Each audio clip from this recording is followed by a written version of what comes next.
This is the story of Wesley Gibson, a man who sees himself as nothing more than an average, forgettable person. At the beginning, we find Wesley sitting in his office, doing his work, but it is clear that he hates almost everything about his life there. The thing he dislikes most is his boss. She is harsh, loud, and constantly insulting the people around her, which is why almost no one in the office can stand her. But today happens to be her birthday, so everyone is forced to smile, praise her, and pretend they actually care. Watching this fake celebration only makes Wesley feel more miserable. This is where Wesley begins telling us about his life. From the moment he came into the world, hardship seemed to follow him. His mother died when he was born, and his father abandoned him soon after. As he grew older, things never really improved. Instead, his problems only became heavier. Wesley has spent his whole life being ignored, disrespected, and treated like someone who does not matter. He has a girlfriend, but instead of supporting him, she constantly points out his failures and makes him feel even smaller. To make things worse, she is secretly cheating on him with his own best friend. Wesley knows what is happening, but he feels so weak and helpless that he cannot confront either of them. Day after day, the pressure of his miserable life keeps building. Because of all this stress, Wesley suffers from a racing heartbeat and sudden panic attacks. He carries medicine with him everywhere and depends on it just to get through the day. Now the story shifts to another side. We are introduced to a highly skilled assassin known as Mr. X, a man believed by many to be the deadliest killer alive. Mr. X enters a building and meets a woman inside. He explains that someone has been hunting down the members of their organization one after another, and he needs to discover who is responsible. He has brought a bullet with him and asks the woman to examine it, hoping she can identify the shooter. After carefully checking the bullet, the woman tells him she cannot recognize who it belongs to because there is no clear mark or signature on it. But the moment she says this, a shot suddenly strikes her in the head, killing her instantly. Mr. X immediately understands that the attack is coming from the building across from him. Without wasting a second, he starts running. He rushes toward the edge of the wall, using it like a path as he prepares to leap across to the opposite building. While running, he fires his gun with incredible accuracy, taking down several attackers inside the other building before finally reaching it. But once he gets there, Mr. X notices a mobile phone lying nearby. When he picks it up, a voice speaks to him from the other end. The man tells him that he has killed the wrong people. Everyone Mr. X just shot was only part of a setup. The real trap has already closed around him. The voice then tells him to look down near his feet. Mr. X lowers his eyes and realizes he is standing directly on a marked target. Before he can react, a bullet tears into his head. The shot is unbelievably fast. It passes through him, then curves back through the air toward the person who fired it. That is when we finally see the shooter's face. His name is Cross. After this, the story returns to Wesley. He is asleep beside his girlfriend when the loud sound of a passing train wakes them. His girlfriend gets up irritated and immediately starts scolding him first thing in the morning. After being humiliated once again, Wesley heads to work, only to face the same treatment from his boss. She insults him again, and the pressure becomes too much. Wesley begins having another panic attack, so he quickly takes his medicine. Later, he goes to a store, but while he is there, he senses that someone is watching him. We then see that Cross is following him. Wesley turns around, but instead of Cross, he finds a mysterious woman standing in front of him. She tells him her name is Fox. She says she knew Wesley's father and that they used to work together. Then she reveals something shocking. Wesley's father was killed yesterday, and the same man who murdered him is now after Wesley as well. As soon as she says this, Fox opens fire on Cross. Cross instantly fires back, and the quiet store turns into a violent shootout. The situation becomes dangerously chaotic, so Fox grabs Wesley and escapes with him. They get into a car and speed away, but Cross refuses to stop chasing them. He follows closely behind while continuing to shoot. Soon, the police also become involved, turning the chase into complete madness. Fox realizes Cross is not going to let them escape easily. She tells Wesley to take the steering wheel. Then she smashes the car window and climbs outside while the vehicle is still moving. From outside the car, she starts firing at Cross with perfect control. After a long and intense exchange of bullets, Cross finally stops pursuing them and disappears. Fox drives Wesley away, and after some time, they arrive at a clothing factory. Inside, Wesley is brought before a man named Sloan. Sloan hands him a gun and gives him a strange test. He points to a fly sitting on a dustbin and tells Wesley to shoot off its wings. Wesley is completely terrified. The entire day has already been too strange and violent for him to understand. He has witnessed gunfire, death, and a dangerous chase, and now these people expect him to use a weapon. Wesley has never even held a gun before, so his fear takes over. He tells them he cannot do it. Then another man appears behind him. This man is called the gunsmith. He presses his own gun against Wesley's head and warns him that if he refuses to shoot, he will be shot instead. Wesley panics even more. His heartbeat rises again, and another panic attack begins. In pure fear, he starts pulling the trigger wildly, firing several bullets at the flies without any control. After firing those shots, Wesley panics and moves away, dropping down a short distance from everyone. He quickly takes his medicine, trying to calm himself. Just then, Sloan walks over to him and tells him he does not actually need those pills. According to Sloan, what Wesley believes is an illness is not a weakness at all. It is a gift. He tells Wesley that he is different from ordinary people. Sloan then points toward the floor, where the wings of the flies are scattered. He explains that whenever Wesley has one of these attacks, his heart begins beating nearly 400 times faster than a normal person's. That extreme reaction sharpens his abilities instead of destroying him. It is the very thing that makes him special. Sloan says Wesley inherited this ability from his father, who had the same rare gift. His father was once part of the fraternity, but he was murdered by an assassin. Now Sloan says Wesley is the one who must kill the man responsible. Hearing all of this only frightens Wesley more. He raises the gun towards Sloan and says he just wants to get out of there. He wants nothing to do with them or their world. Sloan stays calm and tells him that his father is dead now, which means everything his father owned now belongs to Wesley. The weapon in Wesley's hand was his father's gun. Not only that, but all of his father's money has been transferred into Wesley's account. Sloan makes it clear that nobody is forcing him to stay. The decision is his. He can either avenge his father's murder or walk away and allow the killer to remain alive. Wesley is overwhelmed and unable to process any of it, so he simply runs away. The next morning, when Wesley wakes up, he finds the same gun still with him. Startled, he hides it in the bathroom before leaving for work. On the way, he stops at an ATM and checks his bank balance. The moment the screen appears, Wesley is stunned. There are $36 million sitting in his account. Until this moment, part of him still believed the whole thing might have been some kind of insane trick. But now, seeing that money with his own eyes, Wesley finally realizes that Sloan and the others were telling the truth. For the first time in a long while, he feels a strange rush of confidence and happiness. But the moment he arrives at the office, his boss begins yelling at him like usual. This time, however, Wesley does not shrink back. He finally snaps. He insults her openly, says exactly what he thinks, and quits his job right there. As he walks out, he sees the friend who has been sleeping with his girlfriend. Wesley does not hold back. He punches him so hard that he breaks his jaw. Once Wesley gets outside, he realizes the police are after him. Because of everything that happened the previous night, both he and Fox are now being searched for. Wesley becomes anxious again, but before things can get worse, Fox appears. Wesley gets into her car, and she takes him back to Sloan.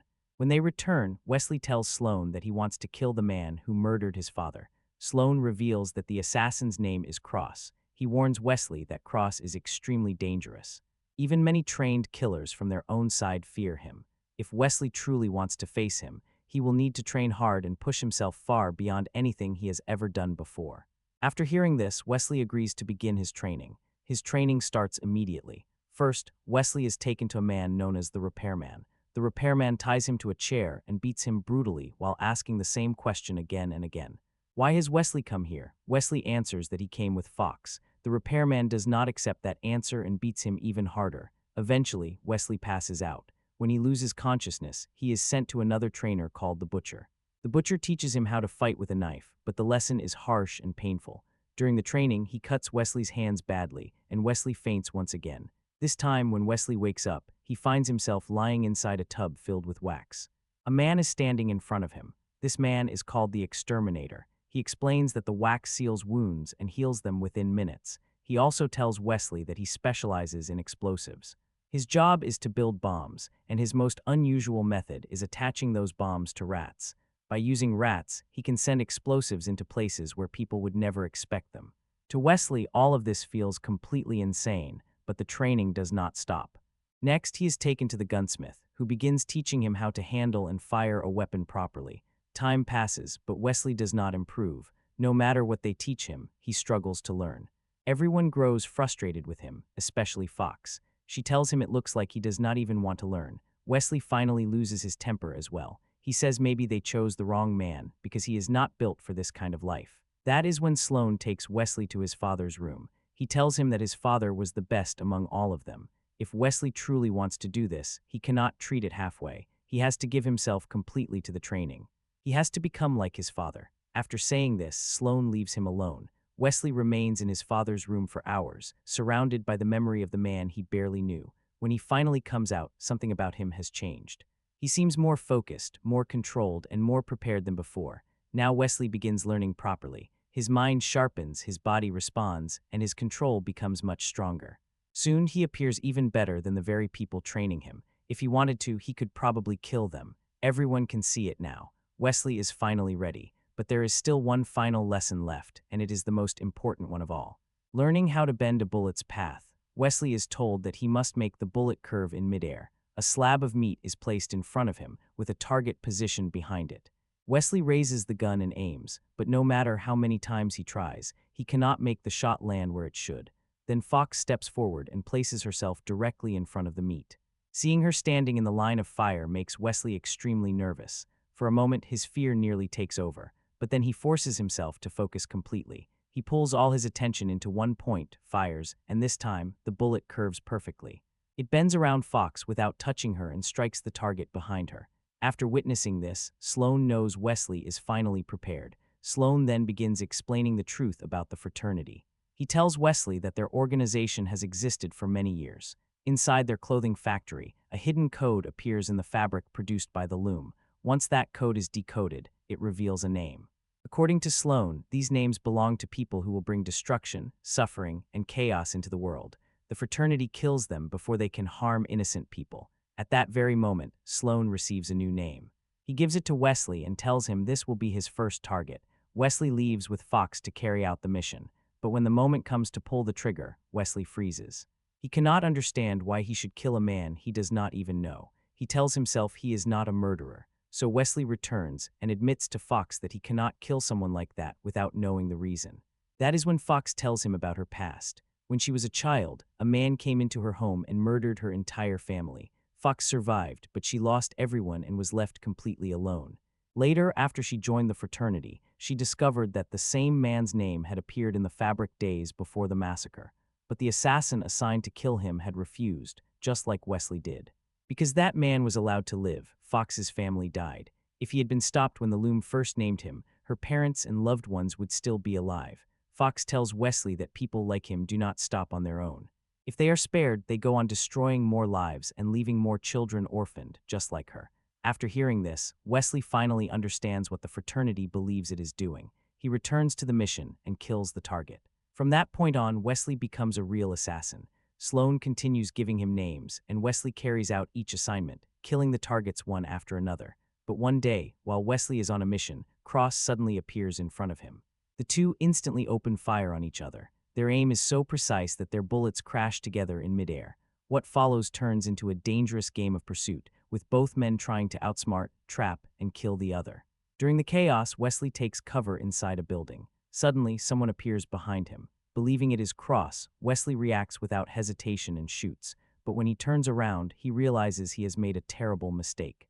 The man he shot is not Cross. It is the exterminator. Wesley is horrified by what he has done. Before he can fully process it, Cross shoots him in the shoulder. Moments later, Wesley's fellow assassins arrive and pull him away from the scene. As they leave, Wesley sees that the exterminator is badly wounded. Soon after, he dies. This loss hits Wesley hard. In his mind, Cross is responsible for everything that happened, including the exterminator's death. From that moment, Wesley becomes determined to kill Cross at any cost. He begins searching for him, but Cross is not easy to find. So Wesley starts looking for the person who manufactures Cross's bullets. He still has one of Cross's bullets with him, the same one that struck his shoulder. After a long investigation, Wesley discovers that the bullet was made by a priest. At the same time, Wesley realizes something important. He starts to believe Cross shot him in the shoulder on purpose, leaving behind a clue so Wesley could track him down. Wesley tells Sloane that he wants to go after Cross alone, but Sloane refuses to let him handle it by himself. He shows Wesley a piece of cloth and says that Cross's name has now appeared on the loom. The order is official. Cross must be killed. Wesley insists that he can finish the job without anyone's help, so he leaves on his own. But after Wesley goes, Sloane gives Fox another piece of cloth.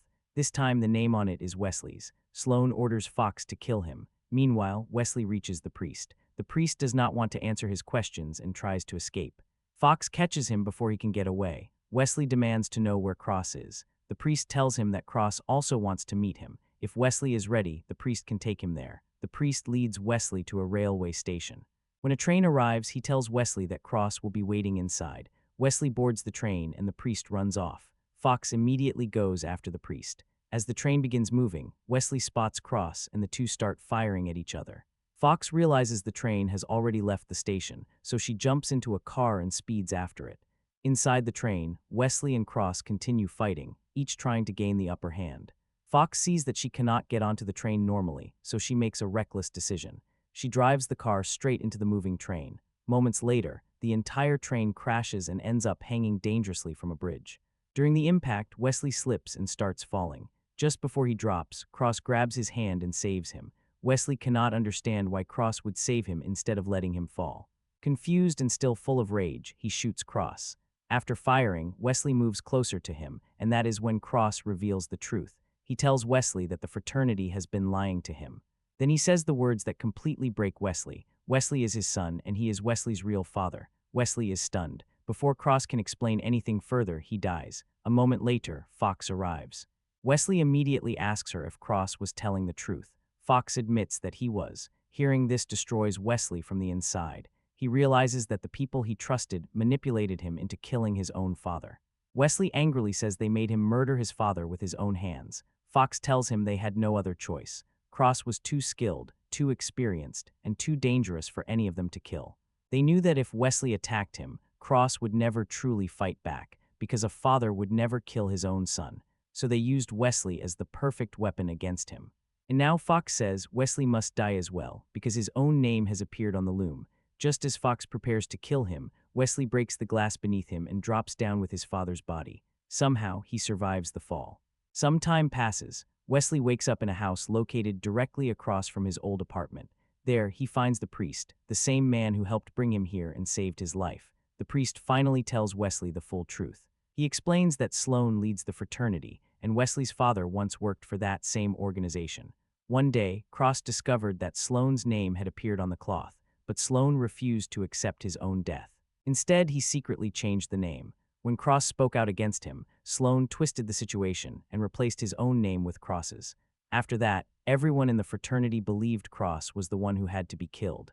Because of this betrayal, Cross decided he would destroy the entire fraternity himself.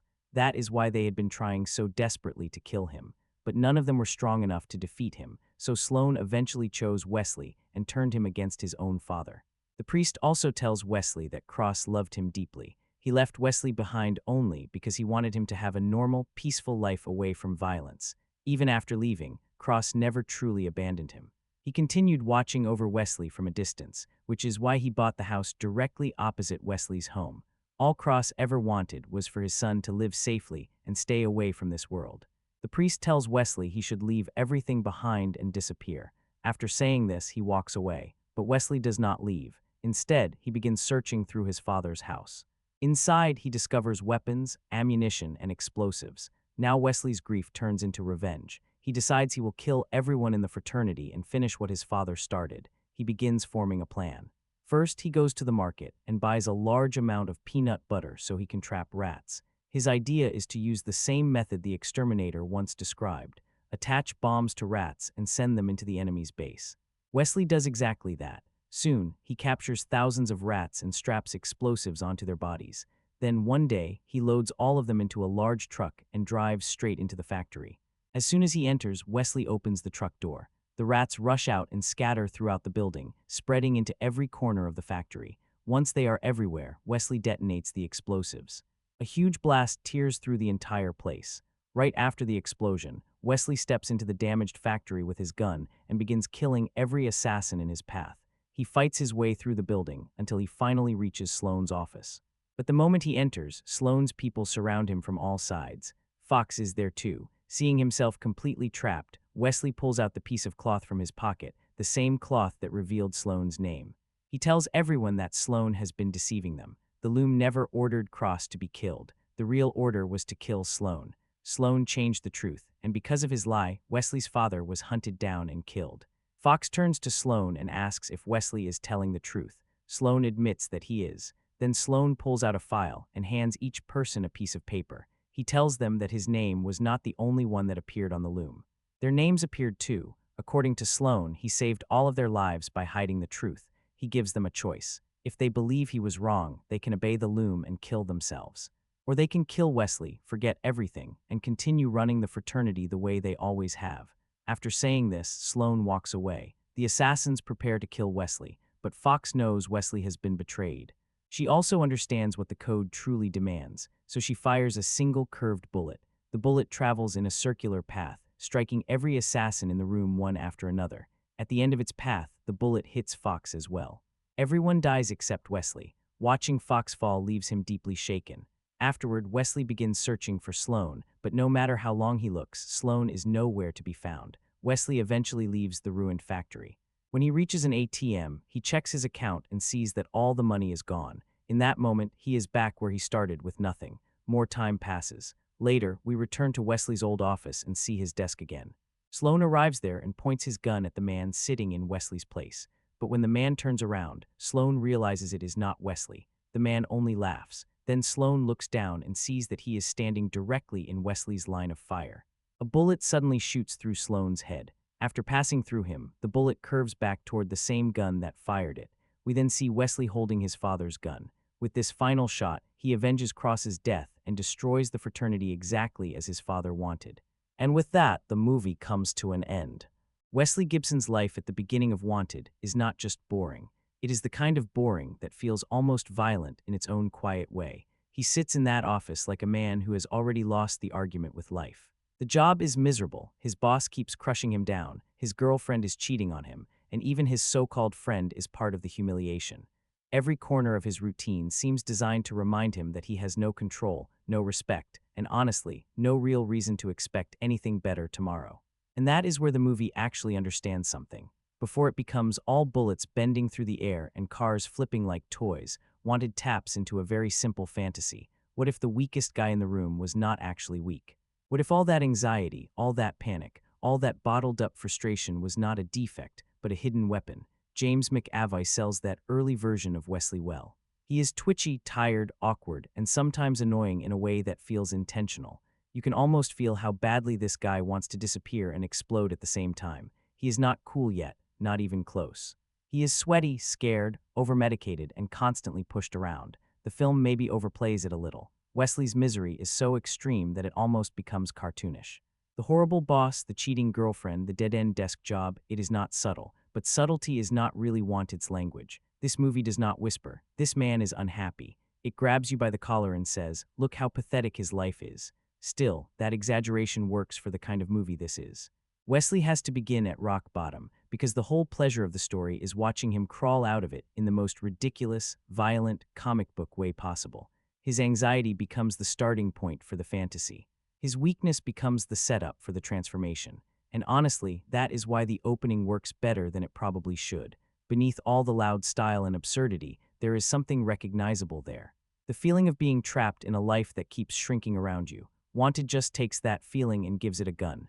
At its core, Wanted is really built around one of the oldest fantasies in popular entertainment, not the assassins. Not the bending bullets, not even the secret society stuff. It's the idea that the person everyone overlooks might secretly be extraordinary. Wesley starts the movie as a guy nobody would ever look at twice. He isn't confident. He isn't respected. He isn't talented in any obvious way. He's the kind of person who gets talked over, pushed around, and ignored. Even he seems convinced that this is all he'll ever be. That's what makes the transformation such a huge part of the movie's appeal. The film basically takes every frustration in Wesley's life and turns it into fuel. Suddenly, the panic attacks aren't a weakness. The anxiety isn't something holding him back. The things that made him seem broken are reinterpreted as signs that he was built for something bigger all along. It's a ridiculous concept when you stop and think about it, but the movie knows exactly why people respond to it. Most viewers aren't connecting with Wesley because they dream of becoming an assassin. They're connecting with the feeling underneath it, that nagging thought that maybe you're capable of more than the life you're currently living.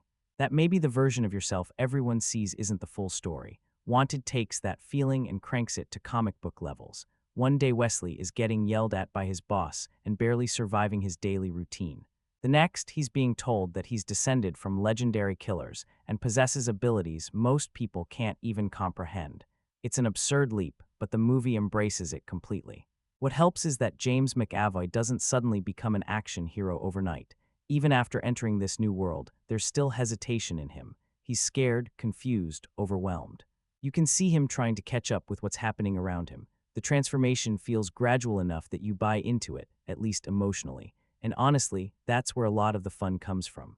Watching Wesley slowly realize he doesn't have to stay the same person.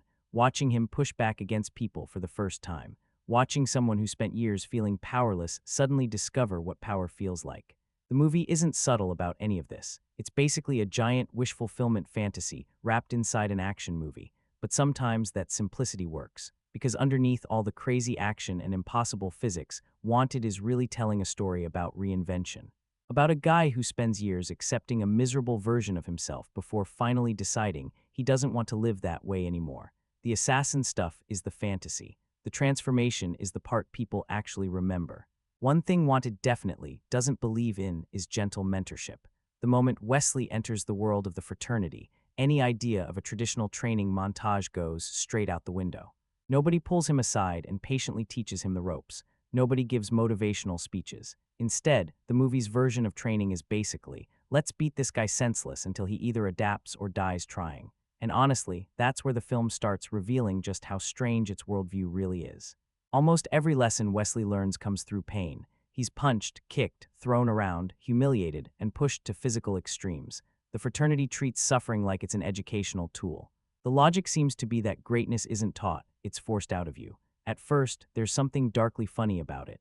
Wesley spends the entire first act getting bullied by life, then joins a secret society that somehow treats him even worse. The difference is that now he's being told it's for his own good.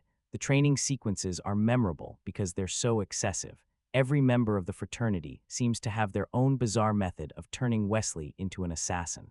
One teaches him through violence, another through endurance, another through humiliation. Nobody appears remotely concerned with health and safety, and yet the movie commits to it so completely that you almost stop questioning it. Almost. Because if you think about any of this for more than a few seconds, it becomes completely absurd. Wesley gets subjected to punishments that would realistically leave someone hospitalized for months. Instead, he keeps getting back up, takes another beating, and somehow comes out stronger every time. That's really the key to understanding these scenes. They're not trying to be realistic. They're operating on comic book logic, where pain equals progress and broken bones are basically character development. Some viewers buy into that immediately. Others will spend half the movie wondering why everyone in this organization seems to think assault is an effective teaching strategy. What makes these sequences work better than they probably should is that James McAvoy sells the suffering. Wesley doesn't look cool during most of this. He looks exhausted, frustrated, angry, completely overwhelmed.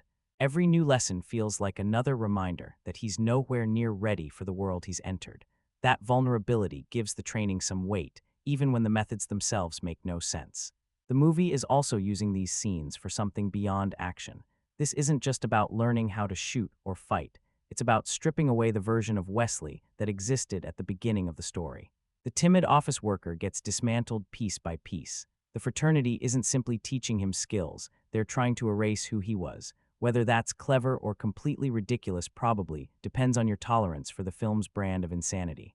Personally, I think the training works best when you stop looking at it as actual instruction and start looking at it as part of the movie's larger fantasy.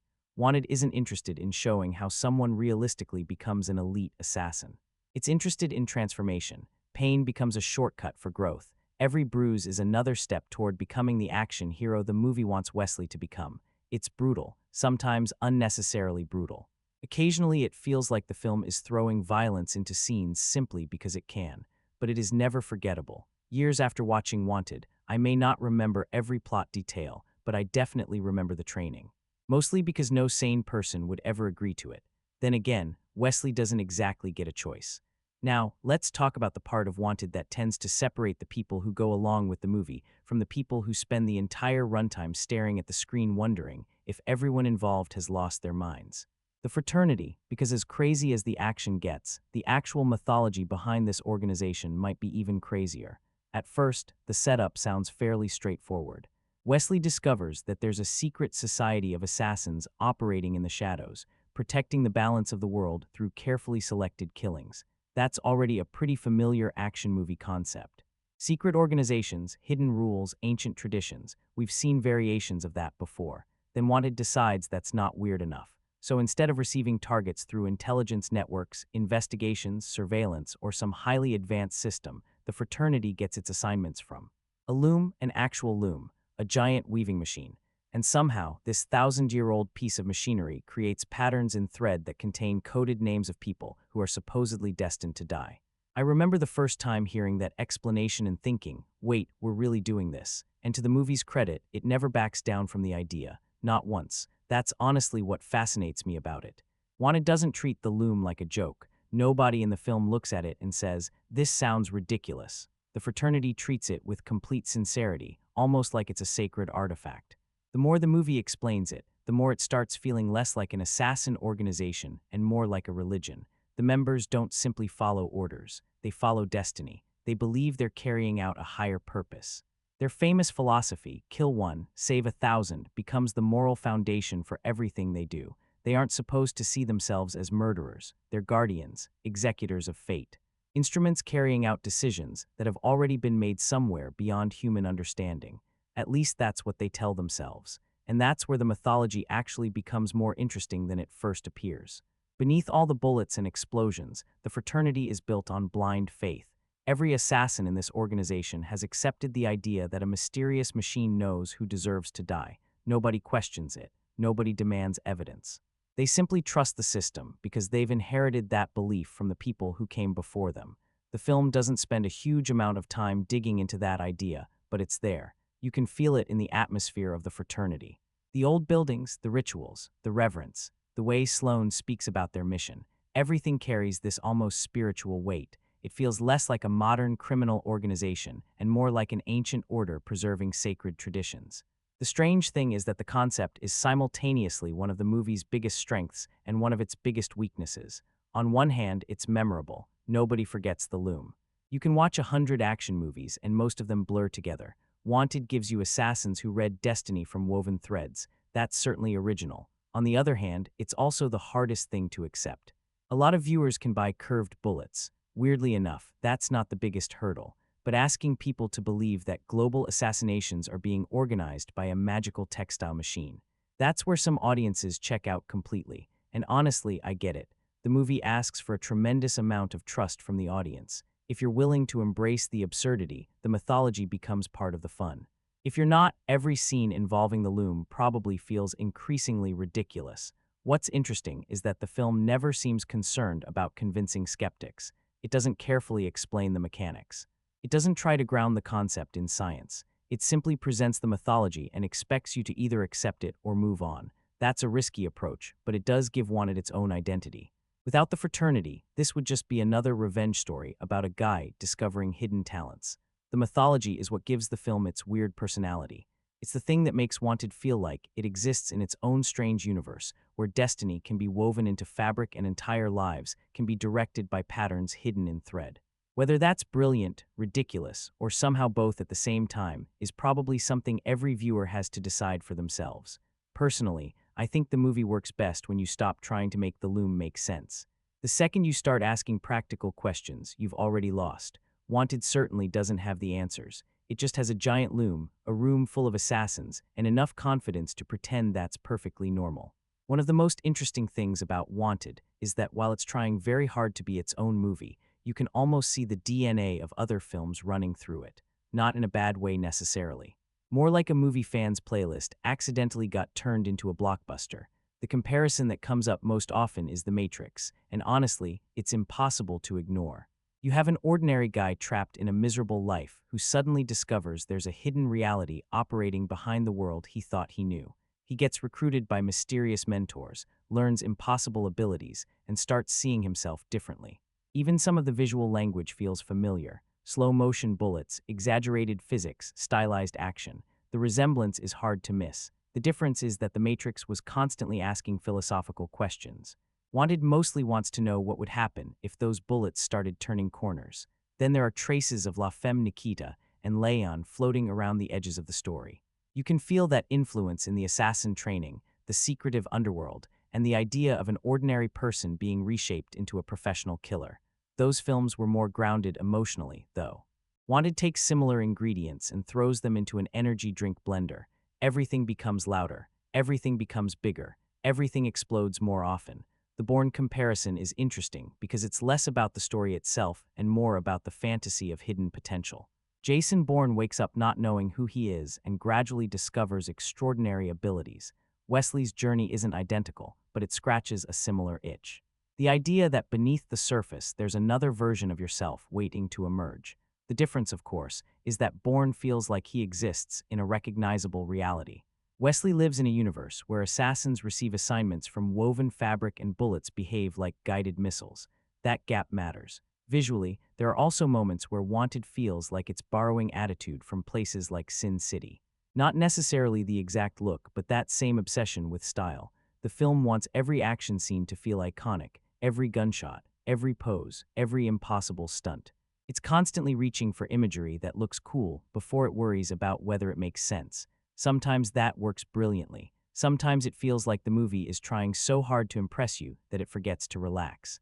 And then there's the action itself. A lot of it feels like a love letter to the kind of action cinema where realism was never the point. There are moments that feel spiritually connected to the excess of John Woo's films, where bullets become choreography and action scenes operate on pure cinematic confidence. Logic takes a back seat, spectacle drives the car, or flips the car, or launches the car through the air while firing a gun out of the window. The funny thing is that all these comparisons can make Wanted sound derivative, but that's not entirely fair. The movie isn't just copying other films. It's taking familiar pieces from several different action traditions and smashing them together into something stranger. Sometimes the blend works. Sometimes it becomes a little too obvious where certain ideas came from, but even when Wanted feels like it's borrowing, it usually borrows with enthusiasm. It doesn't quietly nod toward its influences. It practically jumps up and down pointing at them, and honestly, that enthusiasm is part of its charm. You watch the movie and get the feeling that nobody involved wanted to make a restrained action thriller. They wanted everything. The chosen one story, the assassin mythology, the impossible gunplay, the visual excess, the revenge plot, the twists, the cool poses, the giant action set pieces. Wanted feels like a film that looked at a shelf full of action movies and said, we'll take some of that, some of this, and maybe all of that too. The result isn't always elegant, but it's rarely timid, and for better or worse, you never mistake it for a movie that's playing it safe. One thing I kept coming back to while watching Wanted is that the movie actually has bigger ideas than people usually give it credit for. The problem is that it doesn't always know what to do with them. On the surface, this looks like a straightforward action movie about an office worker becoming an assassin. That's the easy description. But underneath all the gunfire and shattered glass, the story keeps flirting with themes that are surprisingly ambitious. It wants to talk about destiny. It wants to talk about identity. It wants to talk about whether people are trapped by the lives they've been given or whether they can choose something different. There are even hints of larger questions about power, corruption, faith, and the danger of blindly following systems that claim to know what's best. That's actually a pretty interesting foundation for a movie like this. The issue is that every time the film starts moving toward those ideas, it gets distracted by another explosion. Take the fraternity. The concept isn't just a secret society of assassins. It's a group of people who have built their entire worldview around fate. They believe they're carrying out a higher purpose. They trust a system without questioning it. There's a potentially fascinating discussion buried in there about obedience, belief, and moral responsibility, but the movie rarely slows down long enough to explore it. Instead, it introduces the idea, nods at it for a moment, then launches somebody through a windshield. The same thing happens with Wesley's character arc. His journey isn't really about becoming a better assassin. At least, it shouldn't be. The more interesting story is about someone who has spent his entire life feeling powerless, suddenly discovering agency. A man who has been defined by fear, trying to figure out who he actually is. The movie touches that idea, then immediately starts teaching him how to curve bullets, and that's basically Wanted in a nutshell. There's always this feeling that a more thoughtful movie is hiding somewhere inside it, trying to get out. You can see it in the conversations about fate. You can see it in the mystery surrounding Wesley's father. You can see it in the questions the film raises about whether destiny is real or whether people simply choose to believe it is. For brief moments, those ideas become genuinely compelling. Then the film remembers it's Wanted, and suddenly we're back to impossible car chases and assassins performing physics-defying stunts. What's funny is that I don't think the movie completely fails at these larger themes. It just never develops them as deeply as it could have. It's like meeting someone with a really interesting story to tell, only for them to keep interrupting themselves halfway through because they remembered something louder. The ambition is there. The execution is where things get messy. Several plot elements feel like they exist because they're cool rather than because they strengthen the narrative. Some twists work better than others. Certain revelations carry weight, while others feel like they're rushing to reach the next action scene. You can almost sense the movie struggling to balance two different personalities. One side wants to be a thoughtful story about identity, destiny, and self-discovery. The other side wants to fire a bullet around a corner and watch it hit someone in the forehead. And if we're being honest, the second side wins most of the time. That doesn't necessarily ruin the experience. In fact, for some viewers, it's exactly what makes the movie fun. They aren't showing up for a philosophical examination of fate. They're showing up to watch ridiculous action sequences delivered with complete confidence. Fair enough, but it's hard not to notice the missed opportunities. Because every now and then, Wanted reveals flashes of a deeper story hiding beneath all the noise. A story about belief systems, manipulation, personal reinvention, and the stories people tell themselves to justify their actions. Those moments are intriguing. They're just outnumbered by the moments where a train crashes through the screen. And that's probably the best way to describe Wanted's relationship with its own ideas. It reaches for something bigger. It just never stops moving long enough to fully grab hold of it. If there's one thing you can never accuse Wanted of being, it's visually timid. From the opening minutes, director Timur Bekmambetov makes it very clear that subtlety is not on the menu. Every scene feels like it's been given an extra shot of adrenaline. The camera moves aggressively. The editing rarely sits still. Bullets don't just travel from one point to another, they get their own dramatic introduction. Cars don't simply crash, they perform. Even something as simple as a character entering a room often arrives with a flourish. And honestly, whether you love that style or hate it will probably determine how much you enjoy the movie as a whole.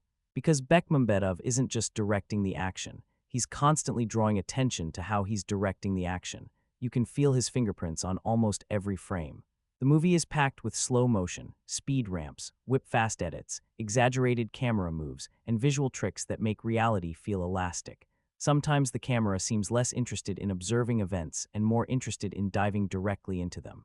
It races alongside bullets, flies through impossible spaces, and twists around action scenes in ways that almost feel playful. At its best, the style gives Wanted a personality that a lot of action movies simply don't have. You could probably identify scenes from this movie without seeing a single actor. That's not something you can say about every blockbuster. There's an energy to the filmmaking that feels almost reckless.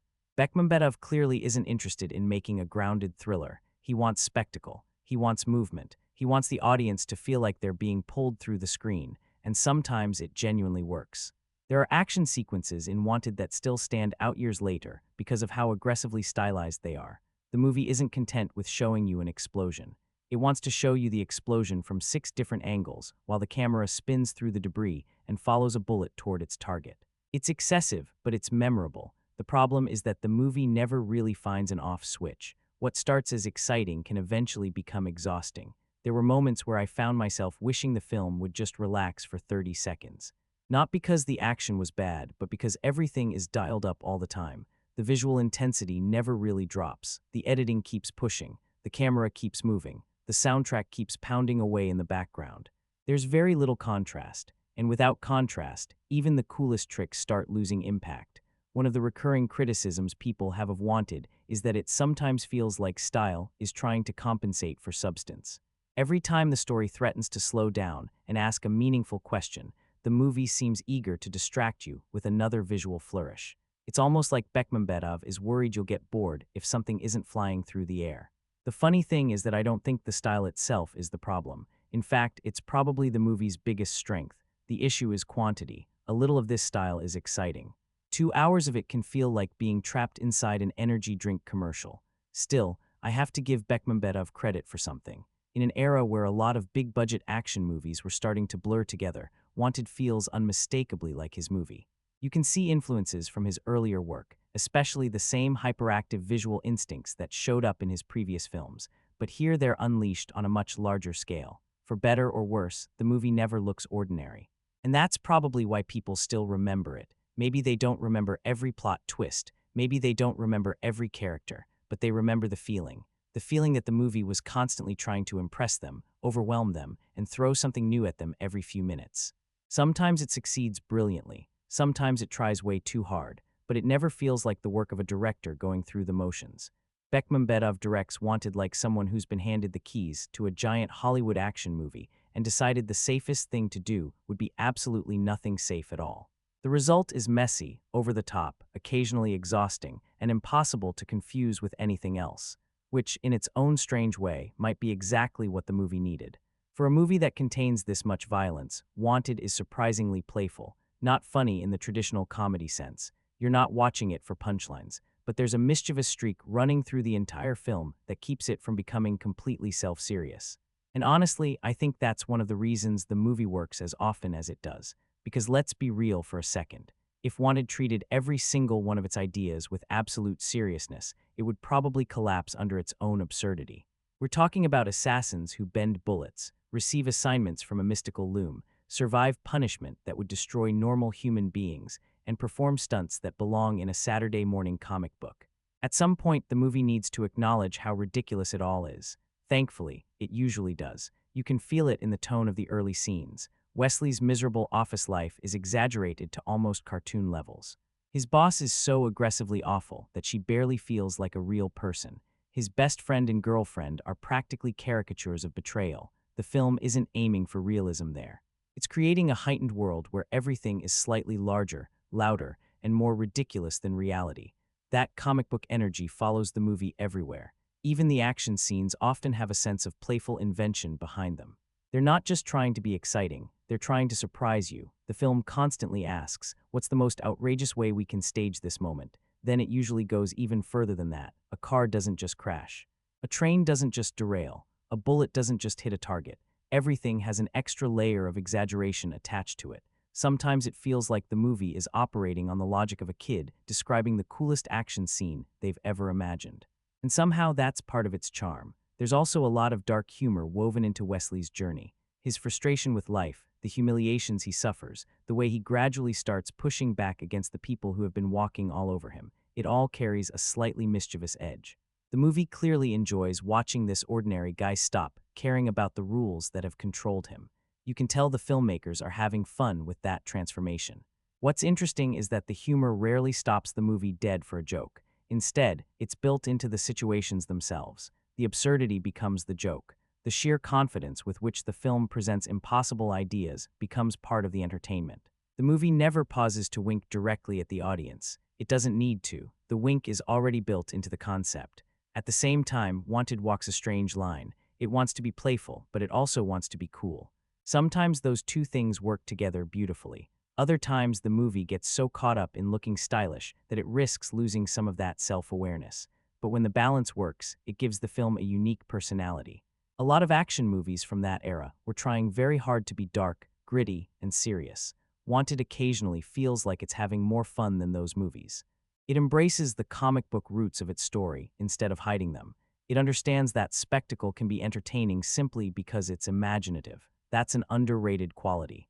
Not every action movie needs to convince you it's realistic. Sometimes it's enough to convince you that the filmmakers are enjoying themselves. And that's the feeling I get from Wanted more than anything else. Beneath all the gunfire, explosions, slow-motion bullets, and impossible stunts, there's a sense of enthusiasm. A sense that everyone involved wanted to make something outrageous and entertaining. Does every joke land? No. Does every playful idea work? Not really. But the movie's willingness to embrace its own weirdness goes a long way. Because once you accept that Wanted exists in a world where logic is optional and style is mandatory, the comic book playfulness becomes one of its strongest assets. It stops feeling like a flaw. It starts feeling like the whole point. At a certain point while watching Wanted, you have to make a decision. You either accept the movie's version of reality, or you spend the next 90 minutes arguing with the screen. Because this film does not care about physics. Not a little bit. Not occasionally. Not when it's convenient. It completely abandons physics somewhere early in the story and never bothers looking back. And weirdly enough, that's both one of its biggest strengths and one of its biggest weaknesses. The action in Wanted isn't designed to feel realistic. It's designed to feel impossible. Every major sequence seems built around the question, what's the craziest thing we can get away with? And instead of stopping there, the movie usually adds another layer on top. Cars don't simply chase each other. They flip, spin, launch through the air, crash into impossible places, and somehow keep moving as if the laws of motion have filed a formal complaint and left the building. Bullets don't travel in straight lines. Bullets perform choreography. Trains don't derail. They practically stage entire action finales by themselves, and that's before the movie starts introducing some of its stranger ideas. What I find fascinating is how committed Wanted is to escalation. Every time you think you've seen the most ridiculous thing the movie has to offer, it immediately responds with something even bigger. It's constantly trying to top itself. That kind of approach can be exhausting in some action movies, but here it creates this strange sense of unpredictability. You never quite know what absurd image is coming next. One minute you're watching an assassination. The next minute you're watching a stunt that feels like it escaped from a graphic novel after too many energy drinks. And honestly, there's a certain charm to that. A lot of action films play within boundaries. They might stretch reality a little, but they still want you to believe what you're seeing could happen under the right circumstances. Wanted isn't interested in that game. This movie wants spectacle first. Believability is somewhere much lower on the priority list. That's why reactions to the action tend to be so divided. Some people absolutely love it. They see it as pure cinematic excess, the kind of thing that only movies can deliver. Others completely reject it because nothing on screen feels remotely possible. Both reactions make sense. There were moments where I found myself laughing, not because the scene was meant to be funny, but because the scale of the absurdity became genuinely impressive. The movie keeps finding new ways to push beyond common sense, and somehow it does it with a completely straight face. That's the part that really stands out. Wanted never pauses to apologize for its insanity. It never says, "We know this is ridiculous." It simply expects you to come along for the ride. The best action scenes work because of that confidence. The filmmakers don't hesitate. They don't second-guess themselves. They commit fully to every outrageous idea, no matter how impossible it looks. When that confidence clicks, the movie becomes incredibly entertaining. You stop worrying about whether something makes sense and start appreciating the creativity behind it. Because even critics of the film usually admit one thing: these action sequences are memorable. Years later, people may forget specific plot details. They may forget certain supporting characters, but they remember the curved bullets. They remember the car stunts. They remember the train sequences. They remember the moments that made them say, "There's no way that would ever happen." That's the spectacle doing its job. Of course, the downside is that the constant escalation eventually creates a problem. When everything is extreme, nothing feels especially dangerous anymore. Characters survive things that should be impossible. Situations become so exaggerated that tension sometimes gets replaced by curiosity. You're no longer wondering if someone will survive. You're wondering what crazy thing the movie will attempt next. That's a subtle but important difference. Still, I can't deny that Wanted understands the value of giving audiences something they've never seen before. Even when the action goes completely off the rails, it rarely feels generic. It may be ridiculous, but it's rarely boring.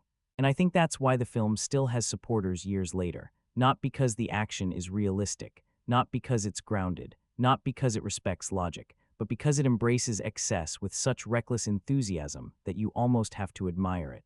Wanted doesn't just push the limits of reality. It fires those limits around a corner, sends them through a moving train, launches them off a bridge, and keeps going without ever checking the damage. For some viewers, that's exactly the problem. For others, that's exactly the fun. The action in Wanted works best when it stops pretending to be anything other than a showcase. And honestly, that is where the movie has its strongest identity. The opening sequence alone tells you exactly what kind of film this is going to be. It is not warming up slowly. It throws you straight into a world where assassins move like superheroes, bullets behave like they have personal motivation, and office buildings suddenly become playgrounds for impossible violence. It is ridiculous, yes, but it is also a pretty effective hook. That first big action beat has a kind of arrogant confidence to it. The film is basically saying, "This is the level we're starting at, so either get comfortable or leave now." And for a movie this over the top, that kind of introduction matters. It sets the rules, or maybe more accurately, it tells you there are no rules. Then come the car chases, which are less about driving and more about visual insanity. Cars flip, slide, spin, crash, and somehow keep moving in ways that make no practical sense at all. But practicality is clearly not the goal. The goal is to create images that stick in your head. That flip car shooting moment is exactly the kind of thing Wanted lives for. It is not believable for even half a second, but it is staged with enough confidence that you almost admire the audacity.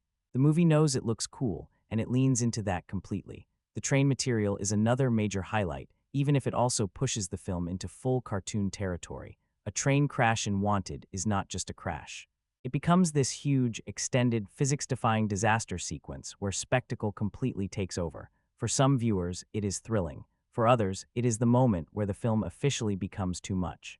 I kind of understand both reactions, because the train sequence is impressive as a piece of popcorn chaos. It is big, loud, and visually ambitious, but it is also so excessive that any sense of danger starts turning into disbelief. You are no longer watching and thinking, how will they survive? You are thinking, okay, what impossible thing is the movie going to show me next? And then, of course, there are the bullets. The curved bullets are the movie's signature. That is the image people remember. Not the plot details, not the mythology, maybe not even all the character names, but the bullets bending through the air, hitting impossible targets, sometimes even colliding with other bullets. It is silly, completely silly, but it is also the kind of silly that action cinema sometimes needs. A strong gimmick can carry a movie surprisingly far, and Wanted has one of the most instantly recognizable gimmicks of its era. The whole film almost feels built around the question, how many ridiculous things can we do with a bullet before the audience gives up? The answer is, quite a lot, apparently. What makes these set pieces fun is not realism.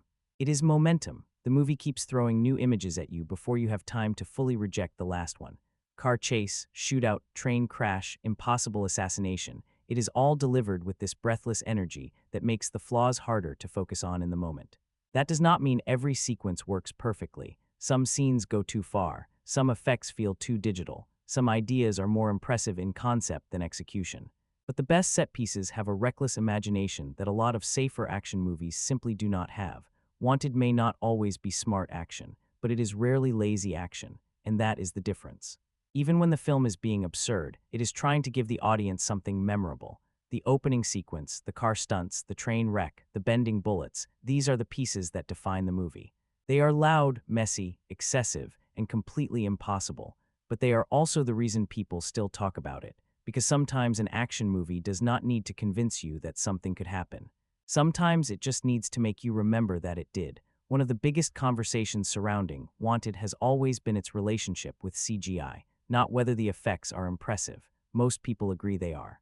The real question is whether the movie relies on them too much. And honestly, that's a harder question to answer than it might seem, because on one hand, the visual effects are a huge part of what makes Wanted memorable.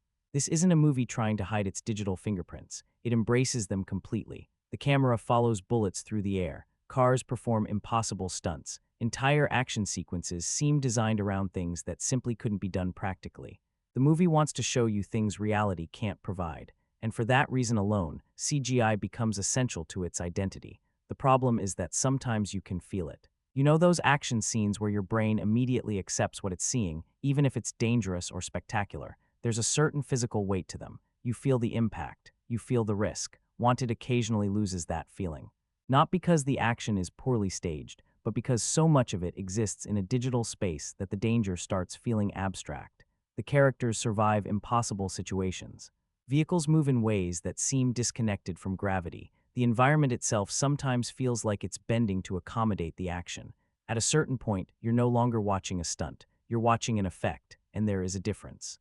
What's interesting is that the film almost seems aware of this trade-off. It sacrifices realism in exchange for imagination. Instead of asking, how would this actually happen? It asks, wouldn't it be cool if this happened? That's a very different creative philosophy. For some viewers, that's exactly why the movie works. They're not looking for realism. They're looking for spectacle. They want action scenes that couldn't exist anywhere except inside a movie like this, and Wanted definitely delivers that.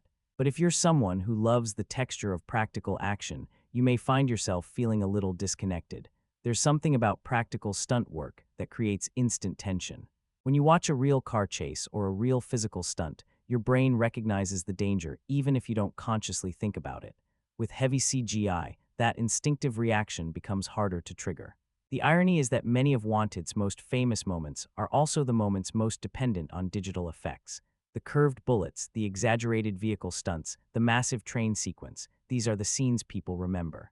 They're also the scenes that could never exist without visual effects, so it's not really a case of CGI ruining the movie. It's more a case of CGI becoming the movie. The effects aren't supporting the action, they are the action. And that's where opinions start dividing. Some people see that as creative freedom, others see it as a shortcut. Personally, I think the film sits somewhere in the middle. There are moments where the visual effects genuinely enhance the experience. They allow the filmmakers to create images that are inventive, distinctive, and instantly recognizable. The movie would lose a lot of its personality without them. At the same time, there are sequences where the digital excess starts creating distance. Instead of feeling immersed, you're admiring the technique from the outside. The spectacle becomes impressive, but not always involving. That's a delicate balance, and Wanted doesn't always get it right. What's impossible to deny, though, is that the movie commits fully to its approach. It never pretends to be grounded. It never tries to convince you that you're watching realistic action. From the very beginning, it announces that you're entering a heightened world where style matters more than plausibility. Whether that works for you probably depends on what you want from action cinema. If you're looking for realism, practical stunt work, and physical authenticity, Wanted may feel artificial. If you're looking for visual imagination, outrageous spectacle, and action sequences that completely ignore the laws of nature, it might be exactly your kind of movie. And that's really the story of Wanted CGI. It's not there to make reality look better. It's there to replace reality altogether. For some viewers, that's a flaw. For others, that's the entire appeal. One thing Wanted never gets accused of is holding back. This movie is loud, violent, aggressive, and completely committed to overwhelming its audience from beginning to end. And I mean that in the most literal sense possible. The violence starts early, escalates quickly, and rarely takes a break. People are shot, beaten, smashed through objects, thrown from moving vehicles, hit by trains, blown apart by explosions, and generally subjected to the kind of punishment that only exists in action movies operating several levels above reality. What's interesting is that the film doesn't treat violence as something occasional. Violence is basically the language of this world. It's how characters communicate. It's how people learn. It's how conflicts are solved. It's even how Wesley's training works. For better or worse, everything in Wanted eventually circles back to somebody getting hurt. The R rating gives the filmmakers a lot more freedom than they would have had in a softer version of the movie. You can feel that throughout the action scenes. The impacts hit harder, the injuries look nastier, the shootouts don't cut away from the consequences. When bullets land, the movie wants you to notice. That extra intensity definitely adds energy to the action. At the same time, it creates another challenge. The movie is so committed to escalating the brutality that it occasionally starts working against itself. When every sequence is trying to be bigger, louder, bloodier, and more extreme than the last one, the shock factor naturally starts wearing off. It's a strange thing that happens in movies like this. The first outrageous moment surprises you. The 10th outrageous moment becomes the new normal. By the time you're deep into the story, your brain has adjusted to a level of chaos that would be completely absurd in almost any other film. And that's where the idea of sensory overload starts creeping in. Wanted doesn't just bombard you with violence. It attacks from every direction at once. The editing is fast. The soundtrack is thunderous. The visuals are constantly moving. The action scenes are packed with flying debris, shattered glass, screaming tires, gunfire, and slow-motion impacts. Even the quieter moments often feel tense and restless. There were times where I felt like the movie was trying to consume every available inch of screen space. Every frame seems packed with something demanding your attention. For some viewers, that's exciting. For others, it can become exhausting. Honestly, I can understand both reactions, because there are moments when the movie's intensity is genuinely impressive. Bekmambetov has a way of creating action scenes that feel enormous. The sound design alone gives certain sequences a physical presence. You don't just watch the action. You feel like the movie is trying to punch through the speakers, but intensity without contrast can become a problem. One reason great action scenes often work is because they have quieter moments surrounding them. Tension rises, action explodes. Then the film gives you a chance to breathe before building again. Wanted isn't especially interested in breathing. It prefers sprinting. Sometimes that works beautifully because the momentum becomes infectious. The movie keeps throwing energy at the audience until you're caught up in it whether you plan to be or not. Other times it feels like the film has confused volume with impact. The more violence piles up, the less individual moments stand out. Brutality becomes background noise. And yet, I don't think the movie would have the same identity if it were toned down. A PG-13 version of Wanted would probably lose part of what makes it memorable. The film's entire personality is built around excess. Excessive action, excessive style, excessive violence, excessive confidence, everything operates at maximum volume. That's both the appeal and the criticism. some viewers will watch Wanted and see a wildly entertaining action movie that refuses to play it safe. They'll appreciate the commitment to spectacle and the willingness to go further than most mainstream blockbusters. Others will see a movie so obsessed with sensation that it forgets subtlety exists. Neither interpretation is wrong. Because Wanted genuinely is both things at once. It's thrilling and exhausting, exciting and overwhelming, creative and excessive. The film doesn't just want your attention, it wants all of it. And for 2 hours, it spends every available second trying to make sure you never look away. If there's one reason Wanted works better than it probably should, it's James McAvoy. Because let's be honest, Wesley Gibson is not an easy character to pull off. When we first meet him, he's frustrated, anxious, constantly complaining, and so beaten down by life that he almost feels like a walking panic attack. He's not cool, he's not confident, he's not even particularly heroic. In fact, there are stretches early in the movie where Wesley is intentionally irritating, and that was a risky choice. A lot of action movies introduce their lead as someone the audience instantly wants to follow. Wesley is almost the opposite. The film starts with him at his absolute lowest point. He's getting pushed around by his boss, betrayed by his girlfriend, humiliated by his best friend, and struggling to function in his everyday life. There are moments where he's so miserable that you almost want to tell him to stand up for himself already.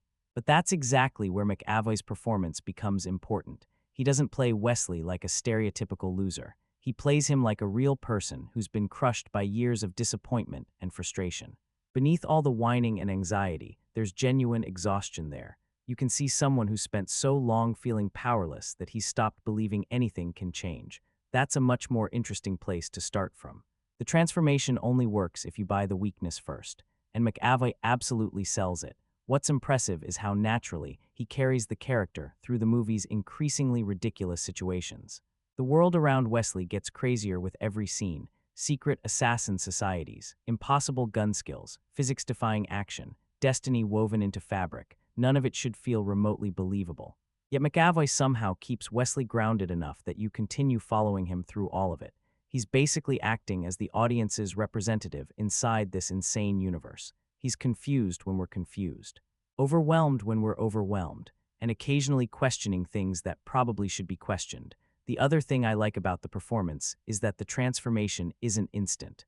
A lesser version of this movie would have turned Wesley into an unstoppable action hero 20 minutes after discovering his hidden potential. Wanted takes a little longer than that. Even after entering the fraternity, Wesley is still scared, still uncertain, still making mistakes. You can feel him slowly building confidence rather than magically downloading it overnight. That's important because the movie's entire emotional core depends on that evolution. By the end, Wesley is a completely different person from the man we met in the office cubicle, but it doesn't feel like two separate characters. McAvoy finds a way to connect both versions.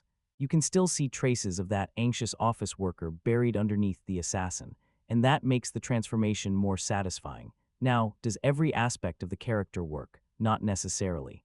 Some viewers find Wesley's early behavior frustrating. Others think the movie pushes his misery a little too far. There are scenes where the screaming, panic, and emotional breakdowns can become repetitive. I've heard people say they wanted him to stop whining much sooner. Honestly, I understand that criticism, but I also think that's part of the challenge McAvoy accepted with the role. Wesley isn't supposed to start out as someone impressive. The movie needs him to feel small before it can make him larger than life, and that's a difficult balancing act. What stands out most is how committed McAvoy is to every stage of the journey. He throws himself into the physical side of the role, the comedic moments, the emotional frustration, and eventually the action hero material. Even when the movie goes completely off the rails, he never looks embarrassed to be there. That commitment matters, because some of the biggest stars in the cast are playing characters who largely stay the same throughout the story. Wesley is the one carrying the actual arc. He's the one changing. He's the one the audience spends the most time with. The movie rises and falls on whether you believe his evolution. For me, that's where McAvoy earns a lot of credit. You can criticize the plot, you can question the logic, you can laugh at the ridiculous action, but without a convincing lead performance holding everything together, Wanted would probably collapse under the weight of its own excess. Instead, McAvoy gives the movie something surprisingly valuable, a human center. Even when bullets are curving around corners and trains are flying off bridges, there's still a character underneath all the spectacle that feels worth following. And that's not as easy to achieve as the movie makes it look. Let's be honest about something. Before Wanted was released, a lot of people weren't buying tickets because they were excited to see Wesley Gibson. They were buying tickets because Angelina Jolie was in the movie, and the film knows it. From the moment Fox appears on screen, Wanted treats her like an event. She doesn't really enter scenes so much as arrive in them. The camera lingers. The action slows down for a second. The movie practically announces, here she is. What's interesting is that Fox isn't actually given a huge amount of dialogue or character development compared to Wesley. She's more mysterious than complicated, more presence than personality, yet somehow she ends up becoming one of the most memorable parts of the entire film. A lot of that comes down to Jolie herself. By this point in her career, she had already built a reputation for these kinds of roles. Tough, confident, dangerous characters who could dominate a scene without saying very much. Wanted leans heavily into that image. Fox is introduced as someone who is always in control. She walks into chaos without panic, handles impossible situations like their routine, and carries herself with the kind of confidence that immediately contrasts with Wesley's insecurity. The dynamic works because of that contrast. Wesley spends the first part of the movie looking like he barely understands what's happening around him. Fox looks like she knew what was going to happen 5 minutes ago. That imbalance creates a lot of the early energy between the characters. What I appreciate is that Jolie never feels like she's trying too hard to prove how tough Fox is. Some action movies fall into the trap of constantly reminding the audience that a character is dangerous. Wanted doesn't really need to do that. Jolie's confidence does most of the work for her. Whether she's in a shootout, a chase sequence, or simply standing in a room explaining the rules of the fraternity, she projects the same calm authority. It's a very effective screen presence. At the same time, I do think the movie leaves some potential unexplored. Fox is incredibly important to Wesley's journey. She's the person who introduces him to this hidden world, trains him, pushes him forward, and becomes one of the central figures in his transformation. Yet for large portions of the movie, she remains somewhat distant. You learn enough about her to understand her role in the story, but not always enough to fully understand her as a person.